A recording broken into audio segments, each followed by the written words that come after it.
panoramic lifestyle, a vision moves in all directions. Hello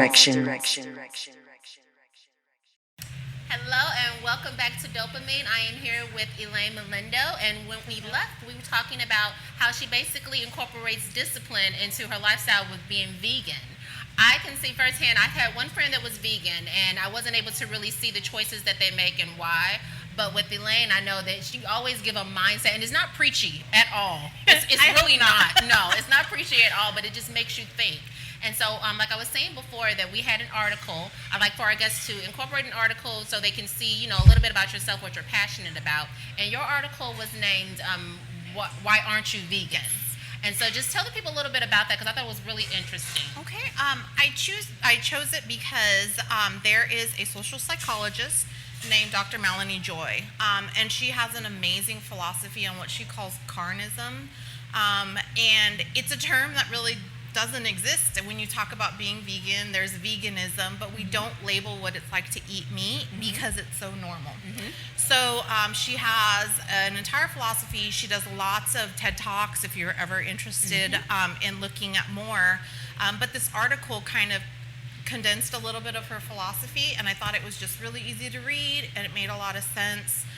It takes four basic words and then kind of helps to translate them into why vegans who are vegan for the animals would like everybody to consider veganism. And it's is it normal, is it necessary, is it natural, and is it nice?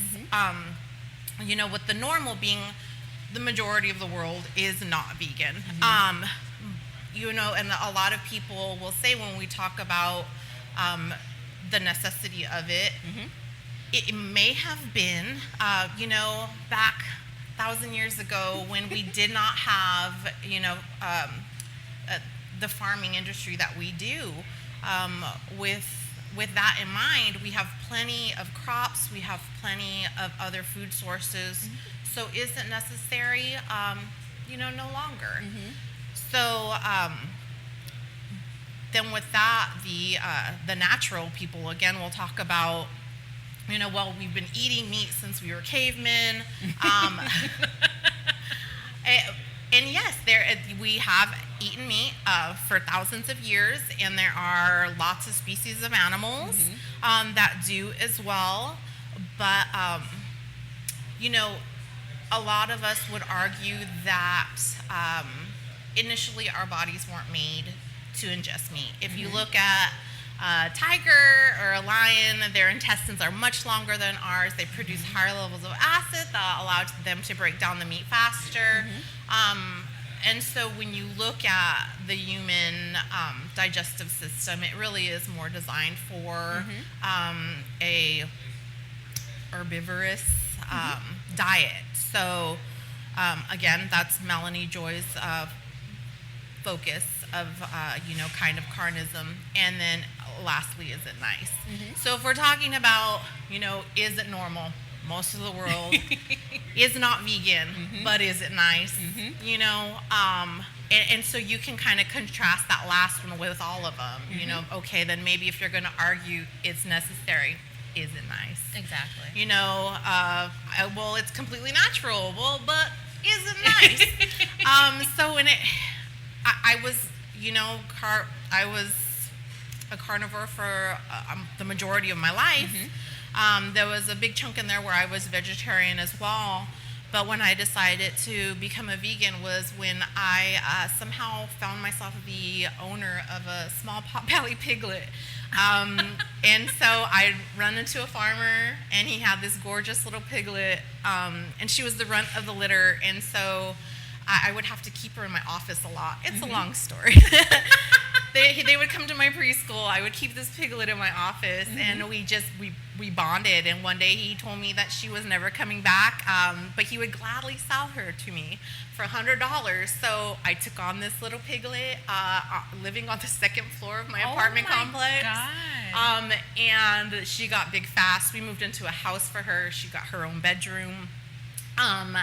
And then I stopped eating pork, obviously. Well, of course, you felt like she was giving you the side eye, like, hey. Yeah, and she is so smart. Like she, you can train them to open the refrigerator if you want to, but you don't. You don't want to. You can litter box train them, which she is. She barks like a dog when someone comes to the door sometimes. And so I just thought I can't eat something that is so sentient and smart. And then there was a holiday where a next door neighbor, threw her some scraps, and I realized, that's a ham bone, and that's a turkey. Like, if she knew, she wouldn't want to eat her friend. And so then why should I eat her friends? At the same time, my boyfriend, he had a lot of health issues with gout, and with that, they ask you to limit your meat intake. My cousin was diagnosed with a really rare form of cancer and decided that veganism was probably the best way for him to live as well.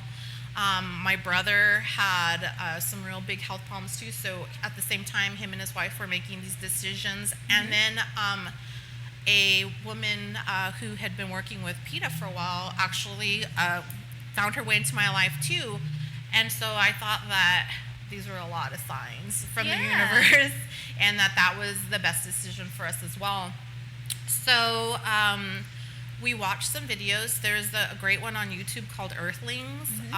If you're having trouble trying to make that conversion, watching that video alone, that was the last day that I ever touched a meat or a dairy product or an egg product. And a lot of people don't realize that, yes, meat, it's slaughtering is terrible, and it's painful, and the suffering is very real for these animals. But so is the egg industry as well. They have hundreds and thousands of chickens all, packed into one building and living in these tiny cages without any bedding. And they're, some of them get so crazy that they literally pluck all the feathers off of their body just out of anxiety and fear. In the dairy industry, basically to get ugly, we inseminate cows to be able to have babies. They're not going to produce milk unless they're pregnant. And so once they have that baby, they can't risk that baby taking the mom's milk. So they take the baby away. They basically, again, to get ugly, they rape a cow to make her pregnant. They steal her baby. Oh, geez. Yeah. Well, no, that's the thing, though, is that with you giving these facts, you're giving emotion to it. You know what I mean? You're putting a face to the brutality of it. And although some people may not want to, convert because they thought, I love my meat or whatever, that's fine. But the fact that it's easier to do out of sight, out of mind. You know what I mean? And for you putting the face on it, just because you ignore it doesn't mean it's not happening. So I know you keep saying that, to make it ugly, it is ugly. Yeah. And some people really choose to. Yeah. It really is. And so now when I order a meal, and I share a meal with my friends, and their plates of food come, I see murder and suffering on that slice of cheese. I see, a baby that got taken from his mother. I see a cow that is forced to continuously pump milk for humans. When I see an omelet, I see all of the, those hen sufferings and those baby chicks, that do make it to birth. They really, unless they're going to be another egg-bearing chicken and they're male, the males serve no purpose, so they end up turned into chicken nuggets. So a lot of friends, sometimes when they order, they apologize to me, and it means a lot to me because it means that they're shifting their thinking. And obviously, a vegan lifestyle does not equal an unhealthy lifestyle. I get plenty of food. As you can see, my nutritionist says I'm in amazing health. My numbers are, my cholesterol, my blood pressure, everything is perfect. And I get plenty of protein because when you really think about it, animals get their protein from their food source. Their food source is plants. And so if we all wanted to have a vegan diet, we could all be just as healthy and get plenty of protein, because that's always people's question. Where do you get your protein? Well, I get it from where the animals you're like, I'm getting my protein. Thank you very much. No, that's the thing, though. That's why I really wanted to incorporate this into the show so people can know, that a lot of people think that automatically it just has to be this drastic change and you're just doing it just because. But that's the thing that I love about you is that whenever you're doing something, at least from what I know about you, you're doing it because you walk in purpose. You know what I mean? You're not doing it just because it's a fad or you're doing it because you want to just do a cleanse or something. You're actually walking in purpose and you're doing something for a cause. That kind of helps me segue a little bit, though, into, one of the other reasons why I wanted to bring you on. And so we're going to take a break, but when I come back, I actually want you to talk about the fundraising that you're doing. You're doing a lot of community work, in my eyes, that is just wonderful on a monthly basis. And so I want people to be able to know where to find you, how they can get involved, And so we're going to talk about that a little bit more after the break. So thank you.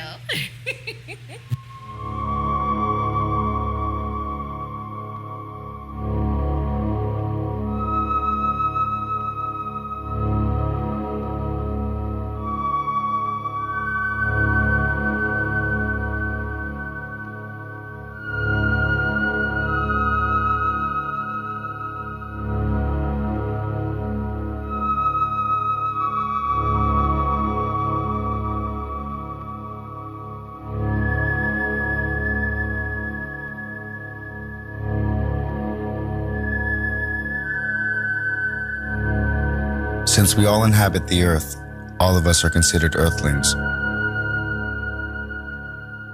There is no sexism, no racism, or speciesism in the term earthling.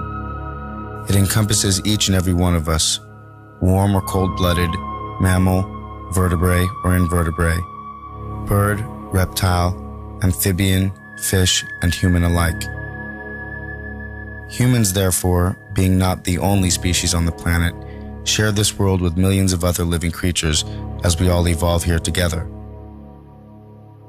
However, it is the human earthling who tends to dominate the earth, oftentimes treating other fellow earthlings and living beings as mere objects.